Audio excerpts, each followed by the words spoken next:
నమస్తే. ఈరోజు న్యూస్ అనాలిసిస్లో ముందుగా ఆంధ్రప్రభ పేపర్లో వచ్చిన వార్తల్ని చూద్దాం. ఫ్యూచర్ సిటీకి ల్యాండ్ పూలింగ్ చేస్తుంటారట. భూ సమీకరణ కసరత్తు పూర్తి చేశారు. 2 నమూనాల్లో భూసేకరణ. త్వరలో విధి విధానాలట. నిర్వాసితులను ఒప్పించేందుకు రంగంలోకి ప్రత్యేక బృందాలట. ఫ్యూచర్ సిటీకి అమరావతి లెక్క ల్యాండ్ పూలింగ్ చేస్తుండట. అమరావతిలో చంద్రబాబు నాయుడు గారు 33,000 ఎకరాలు ల్యాండ్ పూలింగ్ చేసిండు.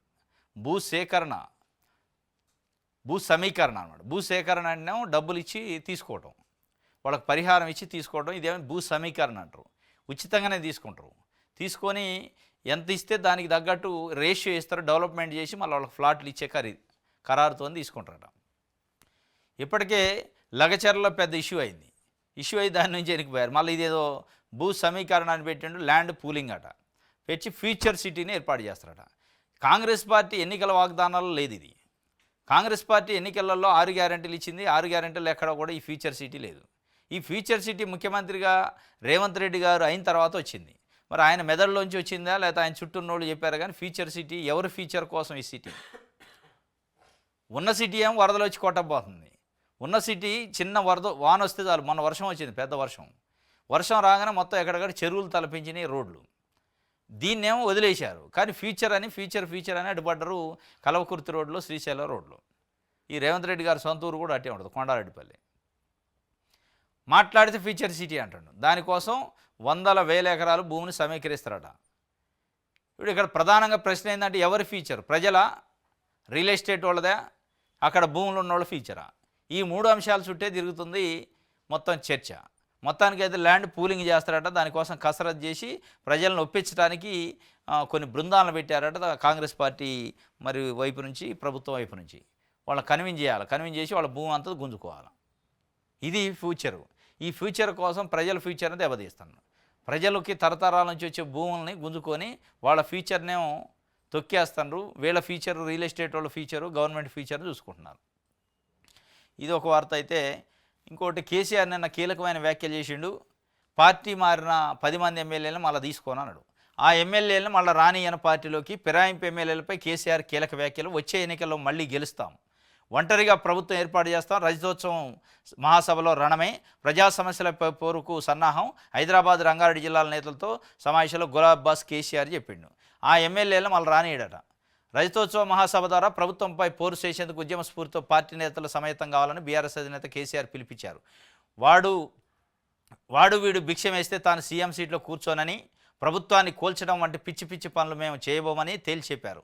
రానున్న 3 ఏళ్లలో కాంగ్రెస్ పార్టీని అధికారంలో కొనసాగుతుందని బీఆర్ఎస్ అధినేత కేసీఆర్ చెప్పారు. శుక్రవారం ఎర్రవెల్లిలో ఫామ్ హౌస్లో ఆడగూర్చొనే మాట్లాడుతాను. అన్ని జిల్లాలలో పిలిపించుకొని చెప్తుండు. కీలకమైన వ్యాఖ్యలు చేసిన. ఒకవైపు సుప్రీంకోర్టులో తీర్పు రిజర్వ్లో ఉంది. ఏది? పార్టీ ఫిరాయించిన ఎమ్మెల్యేల పైన, స్పీకర్ పైన చాలా ఒక రంగా స్పీకరు ఏంది, ఎప్పుడు డెసిషన్ తీసుకుంటామని కీలకమైన వ్యాఖ్యలు కూడా సుప్రీంకోర్టు చేసింది. అసలు ఉంటాయా వాళ్ళ పదవులు ఓడతాయా అనే ఒక చర్చ జరుగుతుంది సుప్రీంకోర్టు గైడ్లైన్స్ ప్రకారం. ఎట్ ద సేమ్ టైం అప్పుడే కేసీఆర్ కూడా నిన్న కీలకమైన వ్యాఖ్యలు చేసిన. పార్టీ మారిన ఎమ్మెల్యేలు మళ్ళీ వస్తున్నట్టే తీసుకునే పరిస్థితి లేదు. ఆయన క్లియర్గా ఉండు. కానీ ముఖ్యమంత్రి రేవంత్ రెడ్డి గారు ఏమంటుండు? ఆ 10 మంది ఎమ్మెల్యేలు పార్టీ మారలేదు అంటున్నారుగా, సభ్యత్వాలు ఎట్టబోతాయి, ఉప ఎన్నికలు ఎట్లా వస్తాయి అని ఆయన అడుగుతుండు. ముఖ్యమంత్రి ఏమో ఇంటికి పోయి కండవలు కప్పుతాడు. పోచారం శ్రీనివాసరెడ్డి లాంటి సీనియర్ నాయకుడు ఇంటికి పోయి మెడలో కండవ కప్పి బయటకు వచ్చి ప్రెస్తో మాట్లాడతారు. కొంతమందిని ఆయన నడింట్లో కూర్చోబెట్టుకొని కండవలు కప్పిండు.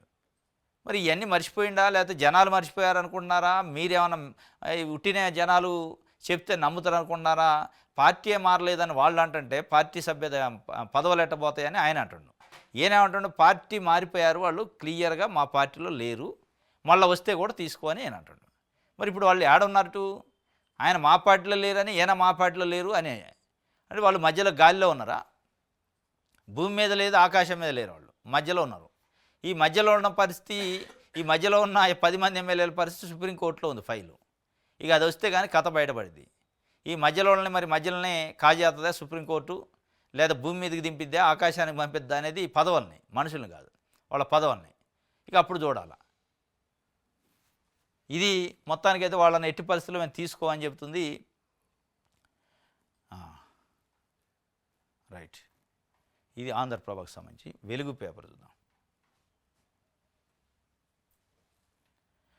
గోల్డ్ జోష్కి బ్రేక్ పడ్డదట. ఒక్క రోజులోనే 10 గ్రాములపై 1600 రూపాయలు తగ్గింది. ఈ మధ్యకాలంలో గోల్డ్ బంగారం రోజు రోజుకి అసలు 1000 హార్స్పవర్ల స్పీడ్తో పోతుంది, మామూలుగా పోవట్లే. రోజు పెరుగుడే, లక్షగా తాకిద్దా అనుకున్నారు. ఆల్ ఆఫ్ సడన్ నిన్న 1600 రూపాయలు పడిపోయింది ఒక తులానికి, ఒక 10 గ్రాములకి. ఏంది ఇది తగ్గిపోవడానికి కారణం అని డొనాల్డ్ ట్రంప్ ప్రతీకార సుంకాలని యూరప్, ఆసియా దేశాల మీద వేసిండు.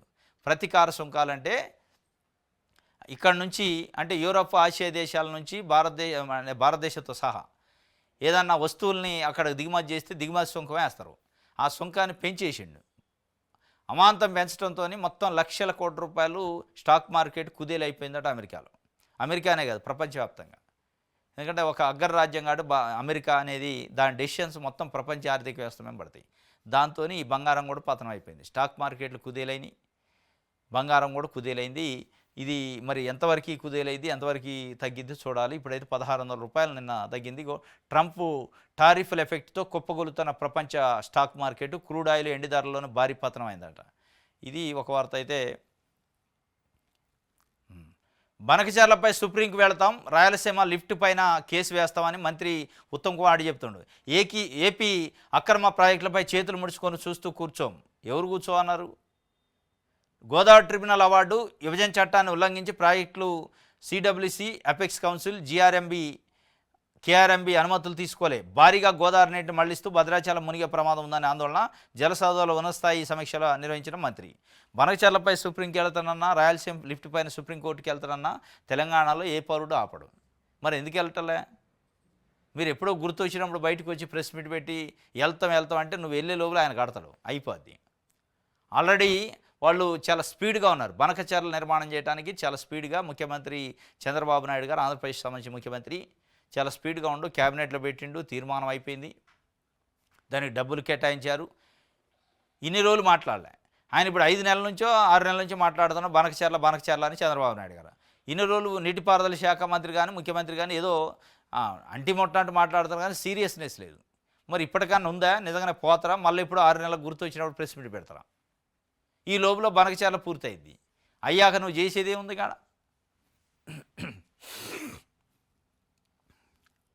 రైట్. మన చదువులు మారాలట. ముఖ్యమంత్రి రేవంత్ రెడ్డి గారు చెప్తున్నాడు. చదువులు మారాలనేది చదువుకుంటోడు చెప్పాలా, ఆ ప్రొఫెసర్లు, విద్యావేత్తలు వాళ్ళు చెప్పాలా. మన చదువులు మారాలంటే ఏం చేయాలి? మరి అంత ప్రైవేట్ పరం చేయాలన్నా?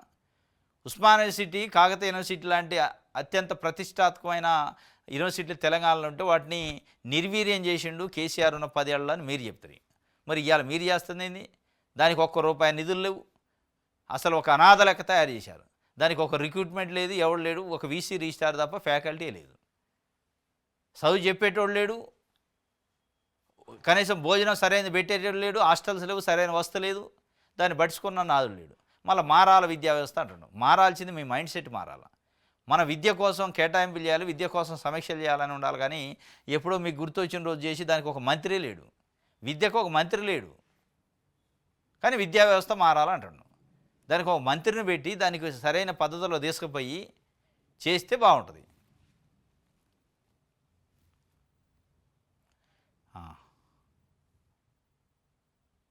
హైదరాబాద్ ఎమ్మెల్సీ ఎన్నికకు బీఆర్ఎస్ దూరంగా ఉంటుందట. పోటీ చేస్తే ఓడిపోతామని వెనకంజ, ఓటింగ్లో పాల్గొనడము అనుమానమే. ఎమ్మెల్సీ ఎన్నికలకు వరుసగా దూరమవుతున్న గులాబ్ పార్టీ. బీజేపీ తరఫున గౌతమ్ రావు, మజ్లిస్ తరఫున మిర్జా రియాజ్ నామినేషన్లు, మరో 2 ఇండిపెండెంట్లు దాఖలు. ముగిసిన నామినేషన్ల ప్రక్రియ. ఎంఐఎంకు కాంగ్రెస్ మద్దతు, మజ్లిస్ వర్సెస్ బీజేపీగా పోరు. ఈ నెల 23 పోలింగ్, 25న కౌంటింగ్. హైదరాబాద్ ఎమ్మెల్సీ ఎన్నికలు ఉన్నాయి. చాలామందికి అర్థం కావట్లేదు ప్రజలు. హైదరాబాద్లో ఎమ్మెల్సీ ఏంది, ఇది ఎక్కడ ఎమ్మెల్సీ? ఎందుకంటే మొన్ననే జరిగినాయి 4 ఎమ్మెల్సీలు, గ్రాడ్యుయేట్స్ను టీచర్స్ ఎమ్మెల్సీ జరిగినాయి. ఇది మళ్ళీ ఇదేంద్రా నాయన కొత్తగా ఒక గ్రాడ్యుయేట్ జరిగింది, 2, 3 టీచర్స్ జరిగినాయి. మళ్ళీ ఇది ఎక్కడి నుంచి వచ్చిందని ఒకటే జనాలు కొంతమంది అంటే అర్థం కాక ఏంటి అని ఒక చర్చ. ఇది హైదరాబాదు జిల్లా, మళ్ళీ రంగారెడ్డి, మేడ్చల్ కాదు. హైదరాబాద్ అంటే రంగారెడ్డి, ఉప్పలు, ఎల్బీనగర్ అదంతా వేరే జిల్లా. అది రంగారెడ్డి జిల్లా, ఇది మేడ్చల్, మల్కాజ్గిరి జిల్లా. కూకట్పల్లి ఇటు కూడా ఉండదు. ఇదంతా కాకుండా కేవలం కోర్ హైదరాబాద్ అంటే నాంపల్లి, కోటి ఉన్నాయి కదా, మెహదీపట్నం, ఈ ఏరియాలో ఉన్న హైదరాబాద్, చాంద్రాయనగుట్ట, ఫలకనామ, ఈ ఏరియాలో ఉన్న సికింద్రాబాద్ ఏరియాలో ఉన్న కార్పొరేటర్లు ఉంటారు దీంట్లో ఓటర్స్గా. 112 ఓట్లు ఉన్నాయి. అదే చాలామందికి అర్థం కాదు. హైదరాబాద్లో ఎమ్మెల్సీ ఎన్నికలు అంటున్నారు, 112 ఓట్లు అంటున్నారు. అసలు మొత్తం జీహెచ్ఎంసీలో 150 కార్పొరేటర్లు ఉంటే 112 ఎక్కడి నుంచి వచ్చిందని చాలామందికి అర్థం కావట్లేదు. 112 ఓట్లు ఉన్నాయి. దాంట్లో ఒక 70-80 ఓట్లు కేవలం కార్పొరేటర్లు, మిగతా ఎక్స్ అఫిషియో మెంబర్లు అంటే ఎమ్మెల్సీలు, రాజ్యసభ మెంబర్లు, ఎంపీలు, ఎమ్మెల్యేలు దాంట్లో ఎన్రోల్ చేసుకున్న వాళ్ళు ఉంటారు. ఈ 112 మంది ఎమ్మెల్యేలలో ఈ ఓట్లలో ఎంఐఎంకి అత్యంత ఎక్కువ మెజార్టీ ఉంది. 50 ఉన్నాయి వాళ్ళకి. ఏది కార్పొరేటర్లు అయితే వాళ్ళ ఎమ్మెల్యేలు, ఎమ్మెల్సీలు అన్నీ కలిపి 50 ఓట్లు ఉన్నాయి, ఎంపీలు కలిపి. ఇక మిగతాది బీజేపీ కొన్ని ఉన్నాయి, ఒక 30 దాకా. బీఆర్ఎస్కి ఒక 26 దాకా ఉన్నాయి. కాంగ్రెస్కి ఒక 5 ఉన్నాయి. ఇట్లా ఉన్నాయి. దీంట్లో ఏం చేసిందంటే అనూహ్యంగా బీఆర్ఎస్ దప్పుకుంది. నిజంగానే బీఆర్ఎస్ కూడా కంటెస్ట్ చేసి ఉంటే త్రికోణ పోటీ అయ్యేది. త్రికోణ పోటీలో ఎంఐఎం ఇక ఆల్రెడీ విన్నే, ఎందుకంటే 50 ఓట్లు ఉన్నాయి వాళ్ళకి. ఇప్పుడు దాన్ని టైట్ చేశారు. మరి ఎందుకు బీఆర్ఎస్ వ్యూహం ఏంది? టైట్ చేయడం కోసం, ఎంఐఎంని ఈజీగా గెలవనీయకుండా చేయడం కోసమా? అసలు కాంగ్రెస్ సత్తా ఏంది ఇప్పుడు బయటపడేయటానికా? లేదంటే బీఆర్ఎస్ పార్టీ నుంచి కొంతమంది కార్పొరేటర్లు కాంగ్రెస్లో జాయిన్ అయ్యారు, వాళ్ళకు విప్ జారీ చేసి వాళ్ళ పదవులు ఓడగొట్టడానికా? ఇది మొత్తానికి అయితే ఒక వ్యూహం ఏదో ఉంది, పొలిటికల్ స్ట్రాటజీ ప్లే చేశారు. మొత్తానికి బీఆర్ఎస్ దూరంగా ఉంటుంది. ప్రధానంగా బీజేపీ, ఎంఐఎం పోటీ చేస్తున్నారు. బీజేపీ నుంచి గౌతమ్ రావు, గ్రేటర్ హైదరాబాదు బీజేపీ అధ్యక్షుడు, ఆయన కంటెస్ట్ చేపిస్తున్నారు. ఇక ఎంఐఎం నుంచి రియాజ్ అట, మీర్జా రియాజు ఉన్నాడు. ఇంకొక ఇద్దరు ఇండిపెండెంట్లు కూడా పోటీ చేశారు. సరే, వాళ్ళది పెద్ద ప్రస్తావన ఉండకపోతే కానీ వీళ్ళిద్దరి మధ్యలో ప్రధాన పోటీ ఈ నెల 23 నాడు పోలింగ్ ఉంది. గ్రూప్ 1 నియామకాలకు తొలగిన అడ్డంకి జీవో 29 రద్దు చేయాలని పిటిషన్ కొట్టేసిన సుప్రీంకోర్టు ఇప్పటికే జనరల్ ర్యాంకింగ్స్ విడుదల చేసిన టీజీపీఎస్సీ త్వరలో 1:2 నిష్పత్తిలో సర్టిఫికెట్ల పరిశీలన. గ్రూప్ 1 నియామకాలపైన సుప్రీంకోర్టులో కొంతమంది అభ్యర్థులు జీవో నెంబర్ 29 పైన కేసు వేశారు. అది నిన్న ఆర్గ్యుమెంట్ జరిగి కొట్టేసింది. వేసిన పిటిషన్ కొట్టేసింది. అంటే క్లియర్ అయింది. గ్రూప్ 1 నియామకాలకు సంబంధించి ఇక అన్ని అడ్డంకులు దాదాపు తొలగినట్లే అన్నట్టు ఒక వార్త రాశారు. జనరల్ ర్యాంకింగ్స్ కూడా ఇచ్చారు. 1:2 చొప్పున వెరిఫికేషన్కి, సర్టిఫికేట్ వెరిఫికేషన్ పిలిచి ఇక మిగతా ప్రాసెస్ స్టార్ట్ చేస్తారని. ఈ లోపల కొన్ని ఏదో హైకోర్టులో కూడా కేసులు వేశారంటున్నారు. ఏది వాల్యుయేషన్ పైన, పేపర్ వాల్యుయేషన్లో అవకతవకలు జరిగినాయి. మరి అదేమొద్దో చూడాలి. ఇక బీఆర్ఎస్ సొంత మీడియాకు 332 కోట్లు. గత ప్రభుత్వ హయాంలో నిబంధనలకు విరుద్ధంగా ప్రకటనలు, నకిలీ సర్టిఫికేట్లతో 2 పత్రికల టారిఫ్లు పెంపు. ప్రాథమికంగా నిర్ధారించిన ఐఎన్పిఆర్ శాఖ ప్రభుత్వానికి నివేదిక, త్వరలో ఎంక్వైరీ. ఇది బీఆర్ఎస్ హయాంలో ఆ పార్టీ సొంత మీడియా కంటే టీ న్యూస్ ఉంది, నమస్తే తెలంగాణ ఉంది. ఆ రెండింటికి 332 కోట్ల రూపాయలు ప్రభుత్వం నిబంధనలకు విరుద్ధంగా ఇచ్చిందట. ఐఎన్పిఆర్ ప్రాథమికంగా గుర్తించిందట. 15 నెలల తర్వాత గుర్తించారు. అంటే బీఆర్ఎస్ చేసిన బొక్కని, బీఆర్ఎస్ చేసిన అవినీతి అక్రమాన్ని 15 నెలలు పట్టింది గుర్తించడానికి. మరి గుర్తించిన దాన్ని మళ్ళీ చర్యలు తీసుకోవడానికి, విచారణ చేయడానికి ఎన్ని నెలలు పట్టితో చూడాలి. 332 కోట్ల రూపాయలట. తెలంగాణ టుడే అని ఇంగ్లీష్ పత్రిక కూడా ఇచ్చారట. అది కూడా నమస్తే తెలంగాణకు అనుబంధంగా ఉందనుకుంటా. దానికి ఈ మూడింటికి 332 కోట్లు ప్రజలు సొమ్ముని ఇచ్చారు. దాంట్లో పెద్ద పెద్ద యాడ్లు, పెద్ద పెద్ద వార్తలు ఎంచుకొని మొత్తానికి వాడుకున్నారు. ఇంకా ఎంక్వైరీ దశలో ఉంది. ఇక నిదానంగా తాంబేలు పోయినట్టు పోతుంది కాంగ్రెస్ ప్రభుత్వం. ఎంక్వైరీలు వేశారు ఇప్పటికీ చాలా. ఆ ఎంక్వైరీలలో ఏది రాలే. ఇప్పుడు ఇది కొత్త ఎంక్వైరీ. నమస్తే తెలంగాణలో అబద్ధమే సిగ్గుపడేలా ఉంది. అవి సెంట్రల్ యూనివర్సిటీ భూములు కావన్నారు. చెట్లు పెరిగితే అడవి అవుతుందా అని హేళన చేసిండ్రు. జింకలే లేవన్నారు. నెమళ్ళు ఎక్కడైనా ఉంటాయన్నారు. ఇప్పుడేమో ఎకో పార్క్ కోసమైనట్టు కొత్త డ్రామా మొదలుపెట్టారు. దేశంలోనే అతిపెద్ద ఎకో పార్క్ అభివృద్ధి చేస్తామని కేటీఆర్ చేసిన ప్రకటనతో ఉలిక్కిపడ్డ ప్రభుత్వ పెద్దలు. ఉర్రియం కేటీఆర్ ప్రకటన చేసినట్టు ఉలిక్కిపడ్డదట ప్రభుత్వం. ఆయన ప్రకటన చేయడం బాగానే ఉంది, ఆయన ఉలిక్కిపడటం బాగానే ఉంది. ఎవరు ఉలిక్కిపడ్డా ఏంది మీరు చేసేది? నేనొస్తే చేస్తా, నేనొస్తే పీకుతా అని రేవంత్ రెడ్డి మొన్నటిదాకా అన్నాడు. ఆయన బీకుతుండే, ఏం బీకుతుండే? మొత్తం చెట్లు బీకిస్తాడు. ఇక నువ్వు కూడా అదే, నేనొస్తే ఈకో పార్క్ అంటావు. ఆ ఈకో పార్క్ కాస్త మళ్ళీ అధికారులాగా ఆ మత్తులో ఏ పార్క్ అయితే తెలియదు. అది ఇది మొత్తానికి ఎవరున్నా ప్రభుత్వ భూములను అమ్మటమే వీళ్ళ ఉద్దేశం తప్ప ఏం లేదు. ప్రిలిమ్స్ పాస్ అయినా కానీ 3 మార్కులే వచ్చినాడు గ్రూప్ 1లో. ప్రిలిమ్స్ పాస్ అయినోడికి మెయిన్స్లో 3 మార్కులు వచ్చినాయంటే మరి ఆ వాల్యుయేషన్ ఏంది, ఆ కథ ఏంది? దాంట్లో అనేక అనుమానాలకి తావిస్తుంది. గ్రూప్ 1 మెయిన్ మూల్యాంకనంపై అభ్యర్థుల విస్మయం. 6 పేపర్లు, మొత్తం 900 మార్కులు. చాలామందికి వచ్చినాయి 2, 3, 6, 8, 9 మార్కులేనట.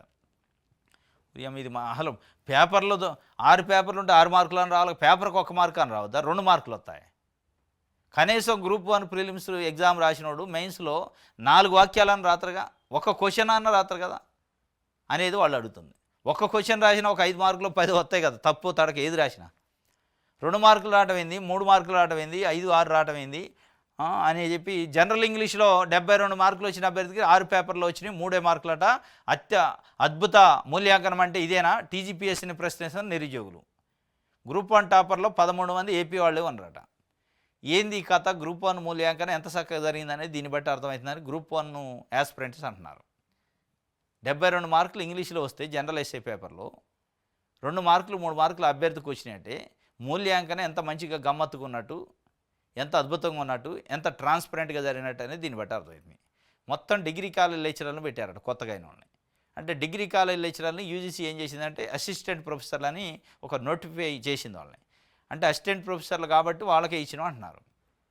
కానీ వాళ్ళ గైడ్లైన్స్లో ఏముంది? యూపీపీఎస్సీ పేపర్లు వాల్యుయేషన్ చేసిన ప్రొఫెసర్లు కానీ ఆ ఫ్యాకల్టీని పెట్టి దిద్దించాలన్నారు. అది లేదట. దాంతోపాటు ఆ మెయిన్ డొమైన్ కూడా మిస్ అయిందట. అది వాళ్ళు చెప్తున్నారు అభ్యర్థులు. మెయిన్ డొమైన్ మీన్స్ ఒక పేపర్లో 2-3 రకాల సబ్జెక్టులు ఇస్తూ ఉంటారు. ఎన్విరాన్మెంటల్, ఈకో టెక్నాలజీ, ఇట్లా టెక్నాలజీ, సైన్స్ అండ్ టెక్నాలజీ ఇస్తారు. సైన్స్ అండ్ టెక్నాలజీ క్వశ్చన్కి దాని ఆన్సర్కి సైన్స్ అండ్ టెక్నాలజీ సంబంధించిన లెక్చరరు వాల్యుయేషన్ చేయాలి. అదే పేపర్లో ఎన్విరాన్మెంటల్కి సంబంధించి ఉంటుంది, ఆ ఎన్విరాన్మెంటల్ ప్రొఫెసర్ చేయాలి. కానీ దాన్ని ఒకటే చేసిండట. ఎకానమీ పేపర్లో ఎన్విరాన్మెంట్ ఉంటుంది. ఎకానమీ పేపర్లో ఉన్న ఎన్విరాన్మెంట్ క్వశ్చన్లు ఎవరు చేయాలి వాల్యుయేషను? ఎన్విరాన్మెంట్ ప్రొఫెసర్ చేయాలి. కానీ ఎకానమీ ప్రొఫెసర్ చేసిండు. అంటే ఇది ఎట్లా ఉందంటే డాక్టరు వచ్చి కోర్టులో వాదించినట్టు లాయర్ వచ్చి డాక్టర్ వృత్తి చేసినట్టు ఉంది అనేది వాళ్ళు చెప్తుంది. ఇప్పుడు లాయర్ వచ్చి వైద్యం చేయలేతరా, ఆయన ఏదైనా ఉంటే చట్టాలు దాని గురించి ఎక్స్ప్లెయిన్ చేయలేదు, లేదా డాక్టర్ పోయి కోర్టులో వాదించలేతరా, ఇక ఇది అట్లే ఉంది అనే చెప్పి గ్రూప్ 1 అభ్యర్థులు అంటున్నారు. ప్రిలిమ్స్ పాస్ అయినోడికి 3 మార్కులు వచ్చినాయట.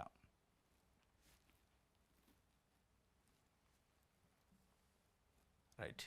సాక్షి పేపర్. ప్రొఫెసర్లకు పునరావాస కేంద్రాలుగా మార్చొద్దు. ఏంటిది? యూనివర్సిటీలని ప్రొఫెసర్ల కాట పునరావాస కేంద్రాలుగా మార్చొద్దు అని చెప్తున్నాడు. వైస్ ఛాన్సలర్లతో సమావేశంలో సీఎం రేవంత్ రెడ్డి ప్రొఫెసర్లకి పునరావాస కేంద్రాలుగా మార్చొద్దు అని మీరు అంటున్నారు. దానికి ₹1 ఇస్తేగా, దానికి రిక్రూట్మెంట్ ఇస్తేగా. ప్రొఫెసర్లే లేరు, మొత్తం రిటైర్ అయిపోయాయి. ఇంకా పునరావాసం ఎక్కడిది? కనీసం మీకు కమిట్మెంట్ ఉంటే దానికి విద్యకు ఒక శాఖ మంత్రి లేడు. ఇవ్వాలి ఈ పునరావాసం ఎవరికైతుంది? మీరు ఏదో ఒక 4 పదవులు ఇచ్చి, నేను ఎస్సీ మాదక్కి వీసీ ఇచ్చిన, ఉస్మానియా సిటీ వీసీని ఏదో నీ ఇంట్లోది ఇచ్చినట్టు, నీ ఇంట్లో ఆస్తి రాసి ఇచ్చినట్టు చెప్తున్నా ఆయన. ఏంది మీరు ఇచ్చేది? ఇక ఇచ్చి అవి చెప్పుకుంటా డొల్లియటం తప్ప. అది వీసీ ఎస్సీ మాదక్కి ఇచ్చారు, ఓకే, మంచి సంతోషం. కానీ డబ్బులే మరి ఏం చేయాలి? ఆయన చేతులు కట్టుకొని కూర్చుంటాడు చేతి ఇచ్చినట్టు ఇత్తి, ఆయన ఏం పని చేయదు కాకుండా చేతి ఏం ఒరిగిద్ది? దానివల్ల ఏం ఫలితం వద్ద విద్యార్థులకి, ఎస్సీలకి, ఎస్టీలకి, బీసీలకి ఏమైనా వస్తుందా? ₹1 డబ్బులు ఇవ్వకుండా వీసీని నేను ఎస్సీ మాదక్కి ఇచ్చిన అంటే అయితే ఇస్తే ఏంది మరి? డబ్బులు ఇస్తే కదా పదవి ఆయన సరిగా ఆయన పని ఆయన చేయటానికి. డబ్బులు లేవు, ఆయన పని చేసుకోనికుండా రకరకాల అడ్డంకులు. మళ్ళీ ఆయన చేతనే రోజు ఒక ఉత్తర్వు ఇప్పిస్తున్నారు. చెప్పినట్టే చెప్పి ఇచ్చినట్టు ఇచ్చి ఆయన చేతనే ధర్నాలు చేయడానికి వీల్లేదు, స్లోగన్స్ ఇవ్వడానికి వీల్లేదు, ఏ మీటింగ్ పెట్టడానికి వీల్లేదు. మీటింగ్ పెడితే ఎవరితోనూ పెడుతున్నారు, ఎవరు గెస్ట్లో మాకు ముందు ఇవ్వాలి, ప్రెస్కి కూడా మేమే ఇస్తాం అంటే ఇది అంత ఏంది? ఆర్టికల్ 14, ఆర్టికల్ 21 వయలేట్ కదా. మళ్ళీ మాట్లాడితే మాది ప్రజాపాలన, మాది ఇందరమ్మ పాలన, ఈ పాలన కడుపు నిండే పాలనలు ఇవన్నీ మాటలతో కడుపు నింపడం తప్ప ఈయన మళ్ళీ కూర్చొని పునరావాస కేంద్రాలుగా మార్చొద్దు. మీరే మార్చేది, రాజకీయ నాయకులే. యూనివర్సిటీలు నిర్వీర్యం చేసింది రాజకీయ పార్టీలే. వాళ్ళ అవసరాలకు వచ్చినప్పుడు యూనివర్సిటీని వాడుకుంటున్నారు. ప్రతిపక్షంలో ఉన్నప్పుడు అవసరానికి విద్యార్థులను వాడుకొని, ఉద్యమాలకు వాడుకొని, మళ్ళా ఇవాళ అధికారుల దాకానే ఉత్తర్వులు ఇవ్వటం, ధర్నాలు వద్దు, ఇది వద్దు, అది వద్దు.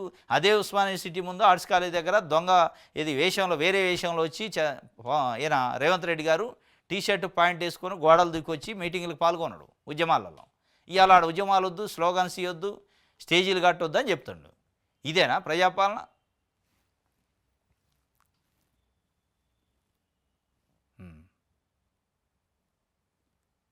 రైట్. ఇది వార్త. ఆంధ్రజ్యోతి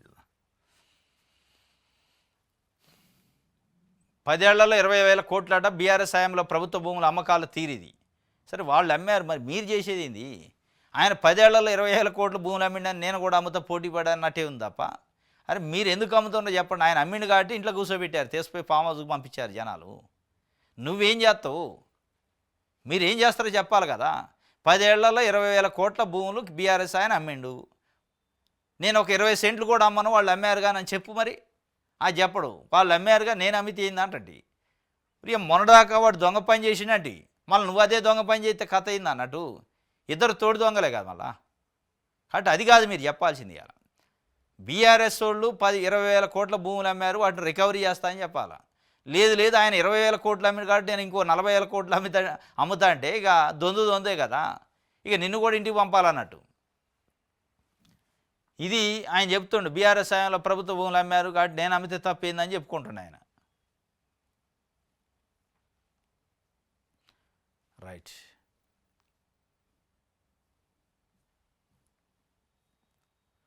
ఇది ఆంధ్రజ్యోతికి సంబంధించి. దిశ చూద్దాం. విద్యా వ్యవస్థను సంస్కరించాలని ముఖ్యమంత్రి రేవంత్ రెడ్డి గారు చెప్తున్నారు. కొత్త సీఎస్గా రామకృష్ణారావు అట.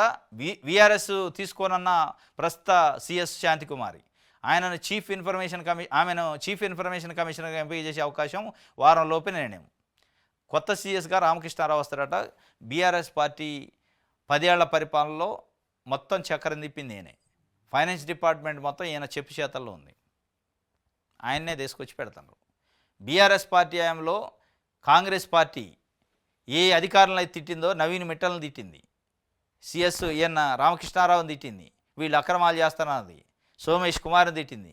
వీళ్ళందరూ ఇవాళ ముద్దయ్యారు. సోమేష్ కుమార్ అంటే పోయిండు అనుకోండి, నవీన్ మిట్టలు సీసీఎల్ఏ చీఫ్ కమిషనర్గా ఉండి ఇవాళ, మళ్ళీ ఈయన సిఎస్గా ఎదురు, జేఎస్ రంజన్ ఉండు, అరవింద్ కుమార్ ఉండు, వీళ్ళందరూ పనిచేస్తూనే ఉన్నారు.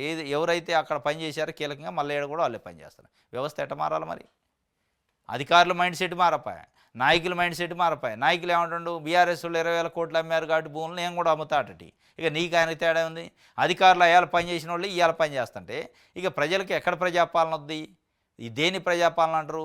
మళ్ళీ ఎక్కడ పని చేసినా శాంతి కుమార్ని తీసిపోయి ఆడబెడతాడు చీఫ్ ఇన్ఫర్మేషన్ కమిషనర్. ఇక లేరు ఆ దేశంలో. ఇక ఇప్పుడు చీఫ్ సెక్రటరీకి పనిచేసింది రిటైర్ అవుతుంది, ఇంటికి పంపిస్తే పాయ. మళ్ళీ ఆమెను తీసుకొచ్చేది పెట్టడం కారణం ఏంది? మీ గుట్లని బయటపడతాయనే. ఆమె ఎటు పరిస్థితుల్లో మళ్ళీ ప్రభుత్వం సొమ్ముతో బతకాలనే ఆమెకి వీఆర్ఎస్ ఇస్తున్నాడు. ఇప్పుడు వీఆర్ఎస్ ఇచ్చేది దేనికి? చీఫ్ ఇన్ఫర్మేషన్ కమిషన్ నియమించడానికి ఫైల్ కదిలింది. ఇప్పుడు ఇన్ఫర్మేషన్ కమిషనర్ లేరు. కాంగ్రెస్ పార్టీ వచ్చిన కాడి నుంచి అంతకుముందే ఖాళీ ఉన్నాయి. దాన్ని ఏదో ఒక రంగా సుప్రీంకోర్టు హైకోర్టులో కేసులను నింపకపోతే వాళ్ళు ఊరుకుంటట్లేరు. ఆ నింపే దాంట్లో మన వాళ్ళనే పెట్టుకుందాం. మొన్నదా నా పక్కన పనిచేసిన నా గుట్టు మంచి చెడు తెలుసు కాబట్టి ఆమెను పెట్టుకుంటే అయిపోద్దని ఆమెను పెట్టుకోవడం కోసం వీఆర్ఎస్ ఇచ్చి ఇప్పుడు ఈయన పెడతాను తీసుకొచ్చి అంటే జనాల చెవిలో పూలు పెట్టడం అన్నట్టు. ఇది వీఆర్ఎస్ ఇచ్చి ఆమెను పెడుతున్నట్టు. చాలామంది ఆర్టీఐ చట్టం మీద అవగాహన ఉన్నోళ్ళు, మంచి తలబండిన వాళ్ళు ఉన్నారు. వాళ్ళని పెట్టుకోవచ్చు కదా. ఎందుకు ఆమెను పెట్టాలి తీసిపోయి? ఒక బ్యూరోక్రాట్ను వాస్తవంగా ఆర్టీఐ కమిషనర్గా అంటే చట్ట ప్రకారం పెట్టవచ్చు కానీ నైతికంగా పెట్టకూడదు. ఆ బ్యూరోక్రాటు వ్యవహారం ఏంది? ప్రభుత్వాన్ని కాపాడే ప్రయత్నం, ప్రభుత్వ రికార్డును బయటికి ఇచ్చే నేచర్ ఉండదు వాళ్ళకి. వాళ్ళు సహజంగానే ప్రతిదీ గుట్టు దాచిపెట్టాలని ప్రయత్నం చేస్తారు. వాళ్ళు ఎక్కడ ఒక ట్రాన్స్పరెన్సీగా మెయింటైన్ చేయాలనో, ప్రజలకు అన్నీ చెప్పాలని ప్రయత్నం చేయరు. వాళ్ళ మైండ్ సెట్ అట్లా అలవాటు పోయి ఉంటుంది. ఆయన తీసుకొచ్చాడు కూర్చోబెడితే ఏం తీర్పులు ఇస్తారు? ఇక దరఖాస్తు పెట్టి ఉండే తిడతారు. ఎవరైనా ఒక సిటిజను దరఖాస్తు పెట్టి నాకు ఇయ్యలేదు ఇన్ఫర్మేషన్ అని ఆర్టీఐ అప్పీల్ చేసాడు అనుకో, అధికారిని పిలిచి ఎందుకు ఇవ్వాలి, దీనికి ఇవ్వాల్సిన అవసరం లేదని చెప్పే పరిస్థితి వద్దు. ఇక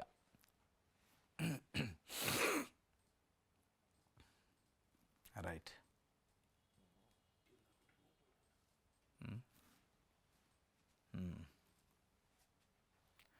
గులాంగిరి చేసే వాళ్ళకి పోస్టులు టికెట్లు ఇస్తారని గోషామాల్ ఎమ్మెల్యే ఆయన పాపం 3 రోజుల నుంచి ఆవేదన పడుతున్నాడు.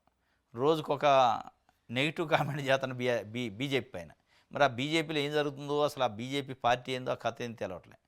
ఈ కాంగ్రెస్ పార్టీ మంత్రివర్గం ఇస్తారని ఎట్టుందో వాళ్ళ పార్టీ అది అధ్యక్షుడి పాత్ర అది కూడా ఉంది. వారానికి ఒకసారి వద్ది, త్వరలో బీజేపీ అధ్యక్షుడు అని ఒకసారి వద్ది, ఇంకొకసారి త్వరలో కాషాయ పార్టీ కమల దళాధిపతి అని వద్ది. ఈ దళాధిపతులను ఎన్నిక చేయడానికి ఈయన నిలబడితే వీళ్ళు ఏం పరిపాలన చేస్తారని ప్రజలు నమ్మాలా? ఎట్లా అధికారం ఇస్తారు? అంతర్గత కుమ్ములాట్లు ఉన్నాయా మరి ఏం? కానీ మొత్తానికి రాజసింగ్ వచ్చి గులాంగిరి చేసేటోళ్ళకి పోస్టు టికెట్లు అంటే అదే గౌతమరావుకి ఇచ్చారు ఎమ్మెల్సీ. ఆయన వ్యతిరేకించాడు. ఆయన స్థానిక ఎమ్మెల్యే, ఆయన కనీసం సంప్రదించకుండా ఇచ్చేసిండు కిషన్ రెడ్డికి ఆయనకు పడినట్టుంది. అధ్యక్షుడు కిషన్ రెడ్డే కదా అనౌన్స్ చేసి పడింది గౌతమరావే పార్టీ ఎమ్మెల్సీ అభ్యర్థిని. గులాంగిరి చేసేటోళ్ళకి ఎట్లా ఇస్తారు టికెట్లు పోస్టులు. ఆయన ఇప్పుడు ప్రతిసారి శ్రీరామనవమికి పెద్ద ఎత్తున శోభాయాత్ర అని చేస్తారు రాజసింగ్. ఇక ఆయన ఆనవాయితీ పార్టీ పదవి ఉందా లేదా పక్కన పెడితే ఆయనకి అది మతం పైన ఒక ఇంట్రెస్ట్, ఆయనకి శ్రీరాముడి పైన ఇంట్రెస్ట్. అది బీజేపీ జంట నగరాల్లో ఉన్న కార్యకర్తలు అందరూ వస్తూ ఉంటారు, ఆర్ఎస్ఎస్ వాళ్ళు అందరూ. ఈసారి గౌతమ్రావు దానికి పోటీకి పెట్టిండట. ఆయన ఒక శోభాయాత్ర. ఆయన ఆవేదన వ్యక్తం చేయాలి, నేనే ఆల్రెడీ చేస్తూనే ఉండి అంటే 2 వర్గాలు కావాలన్నా అవసరమా 2 శోభాయాత్రలు అని చెప్పి కూడా అని కీలకమైన వ్యాఖ్యలు చేసిండు. మిగతా వాళ్ళు మీకు కనిపించటం లేదా? సికింద్రాబాద్ లోక్సభ పరిధికి చెందిన వారికే ఎమ్మెల్సీకి అవకాశం ఇస్తారా? బీజేపీ స్టేట్ చీఫ్ కిషన్ రెడ్డిని ఉద్దేశించి ఎమ్మెల్యే రాజసింగ్ పరోక్ష వ్యాఖ్యలు. కిషన్ రెడ్డినే టార్గెట్ చేసిండు. సికింద్రాబాద్ లోక్సభ పరిధికి చెందిన వారికి ఎమ్మెల్సీ ఎట్లా ఇస్తావు గౌతమ్రావుకి? ఇక మిగతా పార్టీలో నాయకులు కనపడలేదు మీకు అంటే గులాంగిరి చేసేటోళ్ళు చెంచాగిరి చేసేటోళ్ళకి ఇచ్చినవని ఆయన సూటిగా మాట్లాడి దీనిపైన మరి కిషన్ రెడ్డి మాట్లాడాలి. ఇక ఆయన ఏం మాట్లాడదు, పాము చావదు కర్రెరగదు. ఆయన మాట్లాడేది అసలు ఏం మాట్లాడుతుండో కూడా మనకి అది క్లారిటీ ఉండదు, చెప్పలేడు డైరెక్ట్గా. టీటీడీ సిఫార్సు లేఖలకు ప్రత్యేక పోర్టల్ పెట్టారట, ఆన్లైన్ ద్వారానే రికమెండేషన్ లెటర్లు. తిరుమల తిరుపతి దేవస్థానం దర్శనానికి సంబంధించి ఆంధ్రప్రదేశ్ ప్రభుత్వం అవకాశం ఇచ్చింది. తెలంగాణ ప్రజాప్రతినిధులే, తెలంగాణలోని ఎంపీలు, రాజ్యసభ మెంబర్లు, ఎమ్మెల్యేలు, ఎమ్మెల్సీలకు కూడా దర్శనానికి భక్తులకు లెటర్ ఇచ్చే అవకాశాన్ని ఇచ్చింది. ఆ లెటర్ ఎట్టియాలంటే డైరెక్ట్ మాన్యువల్ కాకుండా ఆన్లైన్లో అప్లై చేయాలట. ఒక పోర్టల్ పెట్టారు, www.cmotdd.telangana.gov. అని పెట్టారు. ఆ వెబ్సైట్లోకి పోయి ఎమ్మెల్యే పిఏనో వాళ్ళు ఉంటారు కదా, ఆ ఓపెన్ చేసి మన భక్తులు ఎవరైతే ఉన్నారో దర్శనానికి వాళ్ళ డీటెయిల్స్ అని ఎంటర్ చేసి ఒక లెటరు ఎమ్మెల్యే రాసిన ప్రజాప్రతినిధి రాసిన లెటర్ని స్కాన్ చేసి అప్లోడ్ చేయాలి. అట్లా చేస్తే తప్ప డైరెక్ట్గా లెటర్ తీసిపోతే ఇయ్యరట. అది ఒకటి పెట్టారు. సోమ మంగళవారాలలో బ్రేక్ దర్శనాలకి ఇస్తారట. బుధ గురువారాల్లో 300 రూపీస్ దర్శనాలకి తెలంగాణ వాళ్ళకి అవకాశం ఇచ్చారు, తెలంగాణ ప్రజాప్రతినిధుల లెటర్లకి. ఇది డైరెక్ట్గా ఎవరైనా లెటర్ ఇస్తే ఇబ్బంది పడతారు తిరుమల దాకా పోయి. అట్లా కాకుండా ఆ లెటర్ని మళ్ళీ మీరు అప్లోడ్ చేసుకొని స్కాన్ చేసి టీటీడీ వాళ్ళకి పంపే ఏర్పాటు ఆన్లైన్లో చేస్తేనే మీకు దర్శనం దొరికింది, దర్శనం అకామిడేషన్. ఇది ఒకటి కొత్తగా పెట్టారు, నిన్న సీఎంఓ నుంచి రిలీజ్ అయింది అది. రైట్, సాక్షి పేపర్ చూద్దాం. సాక్షి అయిపోయింది, ఈనాడు.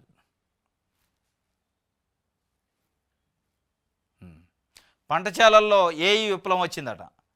చెరుకు తోటలో కృత్రిమ మేధతో అద్భుతాలు. మహారాష్ట్రలో మైక్రోసాఫ్ట్ సాయంతో ప్రయోగం చేశారట.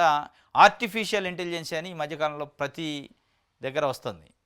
ఈ 2 తెలుగు రాష్ట్రాల ముఖ్యమంత్రులు అయితే రోజు మోతుకుంటున్నారు. అది మహారాష్ట్రలో పంటశాలల్లో పెట్టారట, చెరుకు తోటలో. చాలా అద్భుతంగా పనిచేస్తుందట, రైతులకు చాలా మేలైందట. ఏ విషయంలో మేలైందంటే, ఇప్పుడు మనం చెరుకు తోటో లేకపోతే ఇంకోటి మిర్చో ఇంకోటి ఉందనుకోండి, పత్తో, దాంట్లో తేమ శాతం ఎంత ఉంది, ఎప్పుడు నీళ్ళు పెట్టాలి అనే అంశం వచ్చినప్పుడు ఏఐ చెప్పిద్దట. ఆర్టిఫిషియల్ ఇంటెలిజెన్స్ అని ఒక మిషన్ పెడతారు.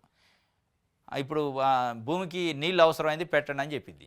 మనం అంతకుముందు ఎట్లా ఉండేదంటే అవసరం ఉన్నా లేకపోయినా కొద్ది పైన బెట్ట లెక్క కనపడితే కొద్ది పొడి అయింది అనుకో పెట్టేది, లోపల తేమ ఉంటుంది. ఆ తేమను కూడా గుర్తించి ఏఐ చెప్పింది. అప్పుడు ఏమైంది, ఆడ నీళ్ళు ఆదా అవుతాయి, టైం ఆదా అవుతాయి. అదొకటి. ఇప్పుడు ఏదన్నా క్రిమి కీటకాలు వచ్చినాయి, చీడపీడలు వచ్చినాయి అనేది మనం చూస్తే పైన చూస్తాం, తీసిపోయి స్ప్రే చేస్తూనే ఉంటాం, డబ్బులు దండ పెడతాం. అప్పుడు ఈ ఏఐ ఏం చెప్పిద్దంటే స్టార్టింగ్ స్టేజ్లని క్రిమికీటకాలు వస్తున్నాయి, చీడపీడలు వస్తున్నాయి, ఇక స్టార్టింగ్ స్టేజ్ ఈ రకమైనది వచ్చింది, మీరు ఎమ్మటే స్ప్రే చేయండి అంటే దానికి సంబంధించి కరెక్ట్గా మనం దానికి సంబంధించిన మెడిసిన్నే కొడతారు ఆ స్ప్రేని క్రిమికీటకాలకి. దానివల్ల నీకు అడ్డగోలుగా అవసరం ఉన్నా లేకపోయినా కొట్టే అవకాశం ఉండదు. ఎరువులు వేసే విషయంలో కూడా పొటాషియం లోపం ఉందా, కాల్షియం లోపం ఉందా, మెగ్నీషియం లోపం ఉందా, జింక్ లోపం ఉందా, ఏ లోపం ఉంది, ఏది వేయాలి, ఎప్పుడు ఏది వేయాలని చెప్తూ ఉంటుందండి. దీనివల్ల కూడా దుబారా కాదు, అంటే క్రిమికీటకాల వల్ల చేసే స్ప్రేలలో దుబారా కాదు, వేసే ఎరువుల్లో దుబారా కాదు, వాటర్లో దుబారా కాదు. దీనివల్ల 30-40% పెట్టుబడి తగ్గుతుందండి ఏఐ వల్ల. ఈ విప్లవం చాలా జాగ్రత్తగా వాడుకుంటే అగ్రికల్చర్ చేసే వాళ్ళకి చాలా ఉపయోగపడుతుందట. ఇది మహారాష్ట్రలో వచ్చిందట ఏఐ విప్లవం, చాలా అద్భుతం. ఇది ఒక వార్త. ఇది ఈరోజు న్యూస్ అనాలిసిస్. రేపు తాజా వార్తలతో తిరిగి కలుసుకుందాం. Thank you.